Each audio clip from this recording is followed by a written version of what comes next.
నమస్కారం. ఉప్పులూరు హేమశంకర్, భారత communist party CPI Eluru area సమితి కార్యదర్శి. ఈరోజు కేంద్ర ప్రభుత్వం 5 రాష్ట్రాల అసెంబ్లీ ఎన్నికలు పూర్తవగానే ప్రజలందరికీ ఊహించిన విధంగా గ్యాస్ షాక్ ఇచ్చింది.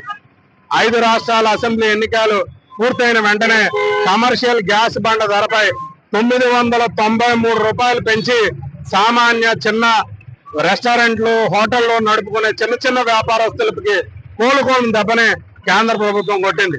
ఎప్పటికైనా కేంద్ర ప్రభుత్వం ఇటువంటి ప్రజా వ్యతిరేక విధానాలను మానుకొని, యుద్ధం ప్రారంభమైనప్పుడేమో మన దగ్గర తగినన్ని గ్యాస్ నిల్వలు ఉన్నాయి, పెట్రోల్ నిల్వలు ఉన్నాయి, మన దేశానికి ఎట్లాంటి పెట్రోల్ కొరత, గ్యాస్ కొరత రాదని అనేక వాగ్దానాలు, అనేక అబద్ధాలు కేంద్ర ప్రభుత్వం నరేంద్ర మోదీ, అమిత్ షా చెప్పారు.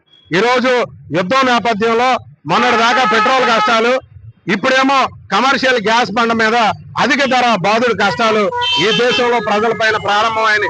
ఎప్పటికైనా ఇలాంటి విధానాలను మానుకొని ప్రజలకు అవసరమైన గ్యాస్ ను సక్రమమైన పద్ధతిలో సరఫరా చేస్తూ తక్షణమే పెంచడానికి ఉపకరించిన 993 రూపాయలను తగ్గించి గ్యాస్ ను ప్రజలందరికీ అందుబాటులోకి తీసుకురావాలని ఈ సందర్భంగా భారత కమ్యూనిస్ట్ పార్టీ డిమాండ్ చేస్తా ఉంది. అలానే కేంద్ర ప్రభుత్వం అనుసరిస్తున్న ప్రజా వ్యతిరేక విధానాలపై, ముఖ్యంగా గ్యాస్ ధర పెంపును నిరసిస్తూ ఈరోజు ఏలూరు పాత బస్ స్టాండ్ అంబేద్కర్ సర్కిల్ వద్ద నిరసన కార్యక్రమం సిపిఐ ఆధ్వర్యంలో జరుగుతూ ఉంది.